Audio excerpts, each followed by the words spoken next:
पंचमी, कौन सी तिथि? पंचमी, चाहे वो शुक्ल पक्ष की हो चाहे वो कृष्ण पक्ष की। शिव महापुराण की कथा कहती है आपको सुख अनुभव हो जाएगा। कार्य सिद्ध। जिंदगी में कभी संपदा कम नहीं हो सकती, संपदा बढ़ती चली जाती है। संपदा घट नहीं सकती, बढ़ेगी और घटेगी। कष्ट नहीं आ सकता, रोग बीमारी तकलीफ नहीं आ सकती। आपके लिए तो लाभदायक है, समझ लो ये कथा। शास्त्र कहता है कि जिसके घर में संपदा की कमी हो, पैसा आ ही नहीं रहा हो, सब तो उलझ गया हो, बहुत टेंशन चल रहा हो, पंचमी तिथि के दिन गन्ने का रस जानते हो, ईख का रस, गन्ने का रस तुलसी जी के क्यारे में हाथ में लेकर 7 बार अपना नाम और गोत्र बोलकर छोड़ दो। जिंदगी में 3 साल में तो करोड़पति बनकर बैठ जाओगे, कभी लक्ष्मी की कमी नहीं आ सकती। तैयारी में बैठे रहोगे कि फिर पंचमी तिथि आए। हमारे यहाँ सांपों की पूजन कौन से दिन होती है, कौन सी तिथि में करते हैं? जम के बोलो जरा। नाग पंचमी।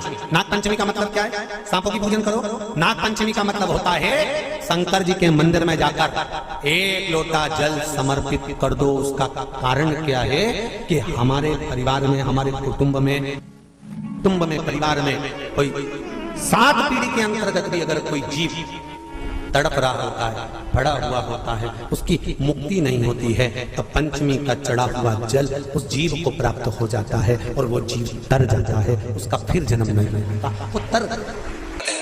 संपदा के लिए अर्थात जिसका व्यापार नहीं चलता, जिसके घर में पैसा नहीं आता, या नौकरी नहीं लग रही, या सर्विस नहीं लग रही, आप अप्लाई कर रहे हो, जगह जगह जाकर इंटरव्यू भी दे रहे हो और पैसा नहीं आता, तो उसके लिए प्रयास किया जाता है। पर उसके लिए यहाँ पर जो धन के लिए करते हैं, उसके लिए विष्णुपति के लिए करते हैं। मतलब जैसे गंगा के जल में तुलसी के 11 पत्ते डाले जाते हैं और उसको किसी भी नारायण के मंदिर में, राम कृष्ण शिव, शंकर नहीं, राम कृष्ण भगवान विष्णु दत्त आदि जितने नारायण के मंदिर है, उस मंदिर में किसी भी पात्र में, एक छोटे से पात्र में उसको भरकर रखी जाते हैं महाराज। उससे भी जॉब, सर्विस, नौकरी में सफलता प्राप्त हो जाती है। परंतु वो भी एकादशी को ही होता है। कुछ देर तक पात्र को रखा जाता है, फिर वही पात्र का जल किसी भी वृक्ष के नीचे डाल दिया जाता है, उससे भी नौकरी के लिए फायदा मिलता है। गंगा का जल को एकादशी और द्वादशी, इन 3 तिथियों पर एक रोटी में थोड़ा सा मीठा रखकर सोमक पितृ का नाम लेकर यदि गाय को खिला दिया जाता है, तो अगर कोई पूर्वज प्रेत योनि में भी पड़ा हुआ होता है, भटक रहा होता है, जिसको पिंड नहीं मिला,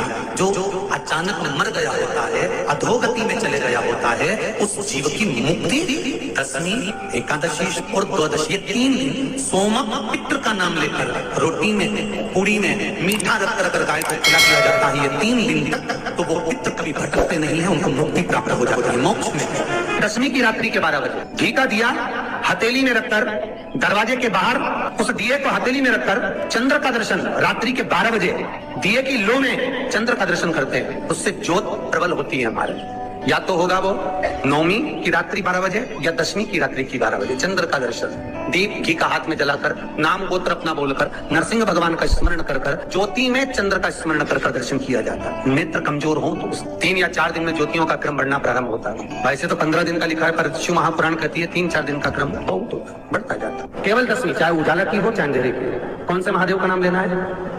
श्रम्भेश्वर महादेव। जब कोई व्यक्ति चिड़चिड़ करता है, क्रोध करता है, गुस्सा करता है, तो महाराज शंकर भगवान का श्रम्भेश्वर महादेव का नाम लेकर 31 बेलपत्र, जिस व्यक्ति को क्रोध आता है उस व्यक्ति का स्मरण कर कर, आखा चावल मतलब सेवे चावल के साथ 1-1 बेलपत्र, 31 बेलपत्र कर कर शिव जी के शिवलिंग पर समर्पित करी जाती है, मात्र दशमी की तिथि के लिए। केवल दशमी, चाहे उजाला की हो चाहे अंधेरे की। कौन से महादेव का नाम लेना है? श्रम्भेश्वर महादेव, शिव जी का एक। छोटे छोटे बच्चे रहते हैं, सब ने पूछा अब क्या ही बाकी है कि मैंने पूछा। बच्चे रहते हैं, कुछ बच्चों को माता जबरदस्ती के भोजन कराती है, खिलाती है, ठोकती, मारती, खिलाती है। कुछ बच्चे ऐसे रहते हैं वो कुछ खा ही नहीं पाते, मुख में दो और वॉमिटिंग कर देते हैं, उल्टी कर देते हैं। ऐसे बच्चों के लिए, या जिस व्यक्ति को भोजन पचता नहीं और उधर में फैसिलिटी रहती हो और जलन टाइप की होती हो, उसके लिए भी श्रम्भेश्वर महादेव का स्मरण है। सुंदर व्याख्यान वर्णन किया है। श्रम्भेश्वर महादेव के ठीक सामने, अर्थात भगवान शंकर के किसी भी शिवलिंग के सामने एक तांबे के लोटे में जल रख लीजिए और जल के अंदर 3 बेलपत्र डाल दीजिए, 1 पीपल का पत्ता डाल दीजिए। शमी के 11 पत्ते कलश को छुआकर शंकर भगवान के शिवलिंग पर श्रम्भेश्वर महादेव के नाम से चढ़ा दीजिए। उस जल को उठाकर ले आइए, 1 रात्रि तक घर के अंदर रखना है।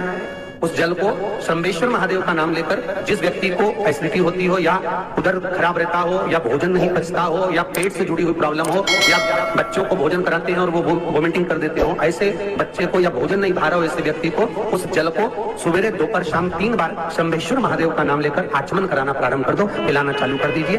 3 या 4 दिन पिलाओगे, अपने आप उदर में भी आनंद रहेगा, बच्चा भोजन करना भी प्रारंभ कर देगा। शंभेश्वर जिसको साइटिका की बीमारी होती है या स्लिप डिस्क की बीमारी होती है या कमर की रीढ़ की हड्डी कहीं बाकी टेढ़ी होने लगती है या नसें चोक होने लगी हों, काम ना कर रही हों, तो उसके लिए कुंदकेश्वर महादेव पर आप कोई भी सफेद कलर के पुष्प भगवान शंकर के मंदिर में कुंदकेश्वर के नाम से 31 फूल समर्पित करना है।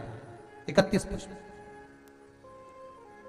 और कुंदकेश्वर के नाम से 31 पुष्प समर्पित कर कर बेलपत्री के पेड़ के नीचे की जड़ थोड़ा सा भाग निकालकर ऊपर से छीलकर अंदर का भाग शंकर कुंदकेश्वर को चढ़ाना है।